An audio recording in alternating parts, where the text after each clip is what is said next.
آج کل بڑے باولے ہوئے پھرتے ہیں, بڑے جناب دماغ خراب ہوئے پھرتے ہیں.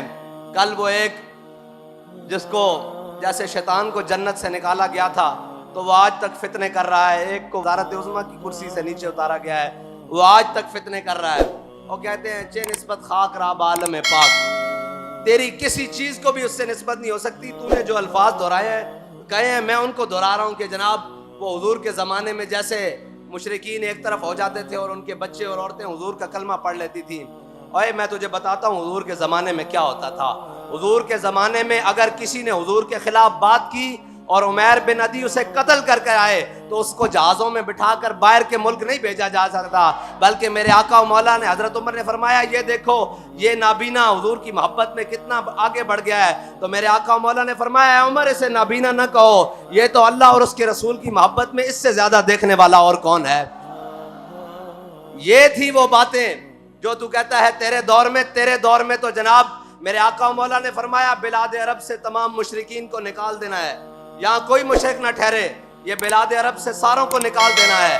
اور حضرت عمر نے ڈنڈا اٹھا کر پھر سب کو نکالا بھی. اور تیرے دور میں کیا ہوا, تو نے تو کرتارپور میں لا کر مشرکوں کو بسایا ہے.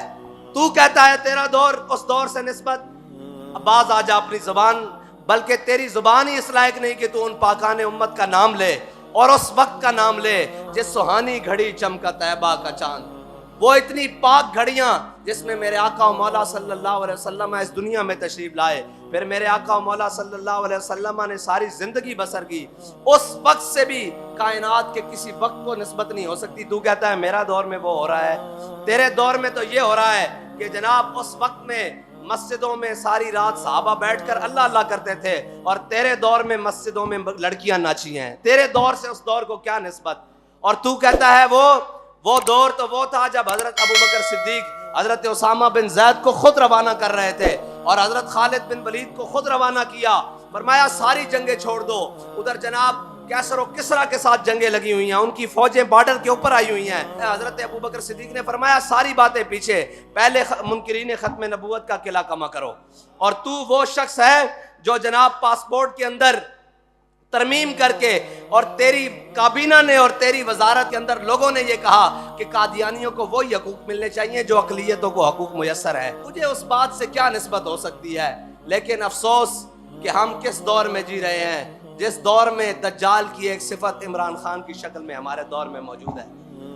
ابھی تو یار لوگ کہتے ہیں جی بڑا سچا ہے, بڑا یہ. میں نے کہا دجال نے آنا ہے, اس نے تو بارشیں بھی بسانی ہیں, اس نے تو بڑے بڑے فتنے کھڑے کرنے ہیں. یہ تو ابھی اتنا سا ہے, اتنا سا فتنہ, اور اس فتنے کے بارے میں کوئی اور ملوث ہو اس کے ساتھ ہو. ہمارے بابا جی تو بتا کر گئے ہیں کہ بس انہیں جانا. کوئی اور ہوں گے جس کو بڑی اس کے اندر دین کی رمق نظر آ رہی ہوگی, اور وہ کہتے تھے, میں مشائخ سے بات کرتا ہوں, وہ کہتے ہیں جی یہ مولوی ہمیں اپنے پیچھے لگانا چاہتے ہیں. میں نے کہا مولوی آپ پیروں کو اپنے پیچھے نہیں لگانا چاہتے, حضور کے دین کے پیچھے لگانا چاہتے ہیں, اور خود بھی حضور کے دین کے پیچھے کھڑے ہیں. اچھا تمہیں ہم اپنے پیچھے لگانا چاہتے تھے, چلو ہم حضور کے دین کے پیچھے کھڑے تھے, تم عمران خان کے پیچھے لگ گئے ہو, وہ کس کے پیچھے کھڑا ہے یہ تو ہمیں بتاؤ. یہ تو بتاؤ کہ تم اس کا جھنڈا اٹھا کر اور اس کے نعرے لگوا کر, اور ساری زندگی قوم نے تمہیں جناب حضور کے دین کے نام پر اور جناب اسلام کے نام پر اور پیری فقیری کے نام پر, تصوف کے نام پر پالا. آج جب موقع بنا تو تم یزید کی صف میں جا کر کھڑے ہو گئے. کیسے منہ دکھاؤ گے حضور کو. چلو ہم کم سہی, ہماری گنتی کم سہی, ہم کمزور سہی, بے ترتیب سہی, لیکن ہمارے ہاتھوں میں ختم نبوت کا علم تو ہے, ہمارے ہاتھوں میں ناموس رسالت کا علم تو ہے. تم کس کے پیچھے جا کر کھڑے ہو گئے. کیا منہ دکھاؤ گے کہ ہم اس کے ساتھ تھے جو یا رسول اللہ آپ کی گستاخ کو جہازوں میں بٹھا کر باہر کے ملک بھیجتا رہا. ہم اس کے ساتھ تھے جو جناب ناموس رسالت کے پروانوں کو گولیاں برساتا رہا. ہم اس کے ساتھ کھڑے ہو گئے. اس سے بڑھ کر یزید کی بیعت اور کیا ہے بھائی. یہی تو یزیدیت ہے, اور حسینیت یہی ہے, طاقت ہو نہ ہو, تعداد ہو نہ ہو, یہ معنی نہیں رکھتا. بس یہ معنی رکھتا ہے سردار نداد دست در دست یزید. ہمارے پاس بھی بڑے آئے کہ اس سے کر لیں, اس کے پاس بڑی گنتی ہے, اس کے پاس بڑی باتیں ہیں, اور یہ ہے. میں نے کہا گنتی کی طرف دیکھیں تو 1000 ابو جال بھی لے کر کھڑا ہوا تھا. پھر جناب ابو سفیان 3000 لے کر کھڑے ہوئے تھے. گنتی کی طرف نہیں دیکھتے, ہم تو حق کی طرف دیکھتے ہیں.